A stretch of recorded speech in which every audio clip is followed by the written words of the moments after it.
Bonjour et bienvenue dans ce tutoriel concernant la gestion d'un compteur rapide simple type décompteur sur un M241. Donc tout d'abord, je vais créer un projet avec un M241.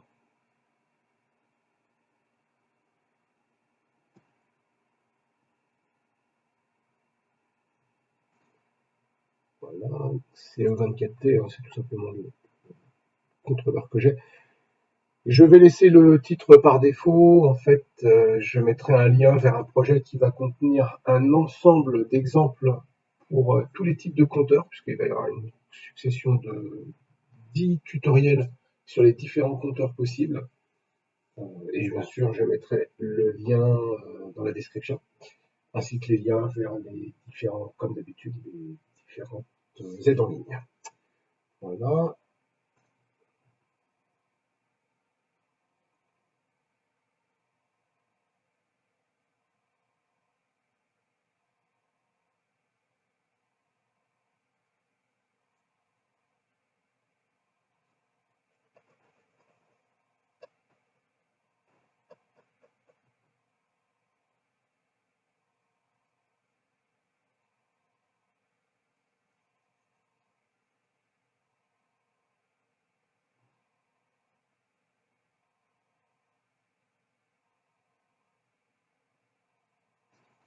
Voilà, donc le projet est créé.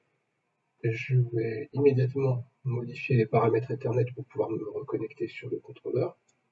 Donc 192.168.1.241 avec un masque de réseau standard 255, 255, 255.0. J'active tous les protocoles comme d'habitude. Le but étant pas de ne pas avoir à se poser de questions sur la partie Ethernet, la partie protocole communication, on va dire. Voilà. Donc maintenant, dans Compteur, on double-clique sur Counters.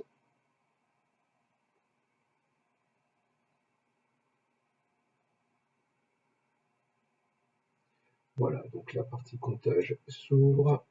On va réduire un petit peu tout. Et donc ici, on double-clique et on vient sélectionner, donc pour l'essai, pour le tutoriel actuel, donc ça sera HSC simple. Donc HSC, c'est High Speed Counter, compteur rapide. Vous avez également HSC principal monophasé, HSC principal biphasé, fréquence mètre, compteur de durée. Donc tous ces différents compteurs rapides et autres font l'objet de différents tutoriels. Donc HSC simple pour notre exemple. Et je valide. Voilà, donc on voit que les nouvelles lignes sont apparues. Entre autres, la plus importante, le nom de l'instance. Donc ici, il faudra mettre le nom de l'instance du bloc fonction HSC simple, qu'on verra après, que l'on va utiliser. Donc c'est important d'écrire quelque chose de compréhensible pour nous. Donc on va l'appeler compteur rapide. Pardon. Pas d'espace, pas de caractères accentués, pas de caractères spéciaux. Voilà, compteur rapide. Voilà, c'est parfait. Vous remarquerez que des apostrophes apparaissent toutes seules. C'est là une chaîne de caractères pour la définition, mais parce qu'on voit bien que c'est une string, mais quand on verra dans la partie nom d'instance sur le bloc fonction, bien sûr, il n'y aura pas ces apostrophes. Le mode de comptage, donc, on voit des compteurs simples et compteurs simples infinis. Donc là, des compteurs simples, c'est ce qu'on va utiliser. Et compteurs simples infinis, ben, ça fera partie d'un autre tutoriel. Donc des compteurs simples. On peut voir également, alors, ici, voilà, le fonctionnement. Donc, sur la condition de synchronisation, donc on va prendre la valeur de présélection et on va la mettre dans la valeur en cours du compteur.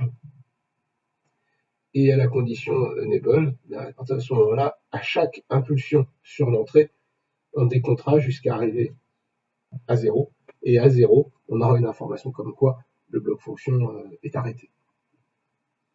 Voilà, donc bien sûr, il va falloir définir l'entrée utilisée. Donc dans notre exemple, I0, ce sera plus simple. On valide.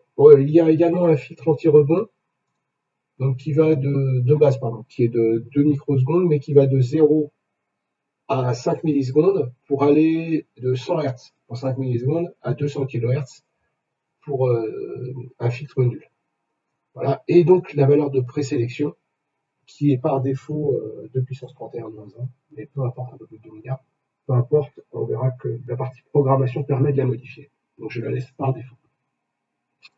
Voilà. Bien, écoutez, maintenant ce qu'on va faire, donc je vais supprimer l'appel de SRMain dans la mast, et je vais aller utiliser en fait un bout de code que j'ai déjà créé, que je vais pouvoir copier-coller. Je vais rajouter juste dans l'application un objet visualisation, puisque vous verrez qu'il y a une visu. Mon but n'est pas d'utiliser la visu que je rajoute immédiatement ici, mais c'est surtout d'avoir l'appel général au niveau de la visualisation, ce qui s'appelle le gestionnaire de visualisation. Voilà ça. Donc, je supprime la visu. Hop. Voilà, donc je vais pouvoir tout fermer. Je laisse comme ça. Et sur une autre fenêtre, je récupère donc le programme et la visu dont j'ai besoin pour l'exemple. C'est copié. Je colle. Donc bien sûr, je vais vous expliquer la partie programmation. Donc immédiatement, je vais mettre le programme dans la mast, comme ça c'est fait, et on voit déjà une erreur, enfin 7 messages d'ailleurs, donc on voit les différentes informations. On va rentrer dedans et on va regarder ce qui se passe. Donc déjà, le plus important, on voit donc le HSC simple underscore N241, donc ça c'est le bloc fonction qu'on doit utiliser quand on est en compteur simple, et on voit que le nom ici est HSC simple et non pas compteur rapide, comme on l'a écrit précédemment dans counters. Donc je vais écrire compteur rapide, entrée,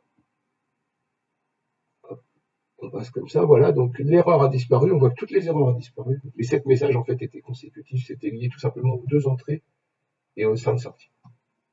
On va expliquer tout ça, donc l'entrée enable, c'est ce qu'on a vu tout à l'heure sur le petit dessin, pareil pour sync, hack modulo n'est pas utilisé puisqu'on n'est pas en mode infini, HSCRF, c'est quelque chose qui est utilisé par différents blocs fonctions qu'on peut voir en dessous, on n'a pas besoin d'en parler plus, en fait, c'est quelque chose qui est utilisé par eux, c'est tout.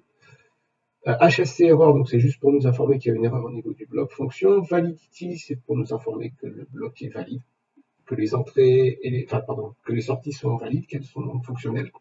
Run, c'est pour nous dire qu'on est bien en train de décompter, qu'on n'a pas atteint 0. Vous verrez que le run tombe quand on est à 0. Modulo flag, pas utilisé puisqu'on n'est pas en mode infini. Et current value, c'est la valeur en cours. Ensuite, donc les différents blocs fonctions, getDiag pour récupérer le diagnostic des erreurs s'il y en a sur le compteur lui-même. GetImmediateValue, c'est pour récupérer la valeur en cours du compteur. Alors là, ça n'a pas d'intérêt pour l'exemple. Mais dans un programme, vous pouvez avoir la gestion du compteur rapide quelque part, et puis le GetImmediateValue que vous avez mis autre part dans votre programme pour aller voir régulièrement la valeur, plutôt que d'aller voir le DW current value qui lui est dépendant du temps de cycle en fait, puisque c'est à chaque fois qu'on lance HSC simple, on pourrait très bien se dire, on met une tâche très rapide qui tourne peut-être à 1 milliseconde et qui lance juste le get immediate value qui vient récupérer la valeur vraiment toutes les millisecondes de façon à être au plus rapide. Donc expert get parameter, donc qui elle permet d'aller lire un paramètre. Attention, la liste des paramètres est dépendante du type de bloc fonction. Je vous mettrai un lien expliquant ça.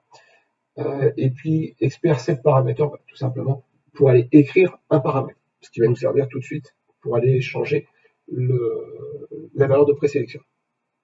Donc, je double-clique sur le contrôleur.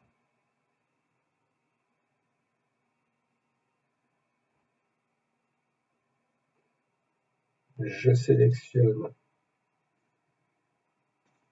le contrôleur avec qui je veux communiquer. Voilà, Alt F. Oui, je peux transférer.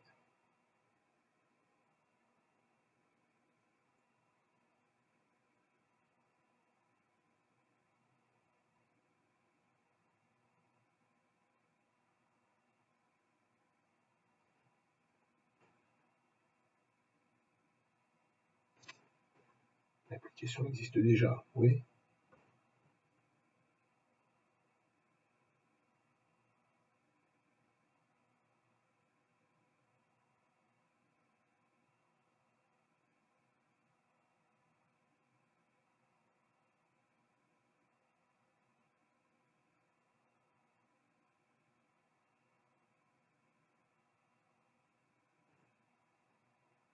enregistrer et je mets en run. Oui. Donc maintenant, je vais pouvoir aller dans la visualisation. Ouais, c'est plus simple à utiliser au niveau programme. Voilà. Donc, on a le Xenable qui est là et le Xsync. Donc, Xenable permet pas grand chose au départ, mais si je fais un Xsync, on va voir que la validité et le run tournent. Et bien sûr, on est parti avec une valeur en cours qui est énorme. Donc, on va désactiver ça. Au niveau getParam, donc on va juste aller vérifier le paramètre, donc preset de présélection. On voit que c'est bien 2 milliards et quelques. On a le done, on désactive. Et nous, ce qu'on va écrire, c'est 10. Ça sert à rien d'aller beaucoup plus loin. Et là, je fais un set param, donc j'ai bien le done. Et maintenant, si je fais un sync, je repars bien à 10. Et maintenant, ce que je vais faire, tout simplement, c'est que je vais incrémenter donc un compteur. En fait, je vais appuyer sur des boutons pour aller augmenter le compteur. Donc, je fais 1, 2, 3, 4, 5, 6, 7, 8. Donc, on va dans le sens inverse. 9. Et je vais arriver à 10. On voit le run qui est tombé. Voilà, donc à ce moment-là, on fait ce qu'on a besoin de faire de niveau programmation. Et maintenant, je peux refaire par exemple un Xsync. Voilà, et je reviens à la valeur 10. Et je peux recommencer tout ce qu'il y a besoin.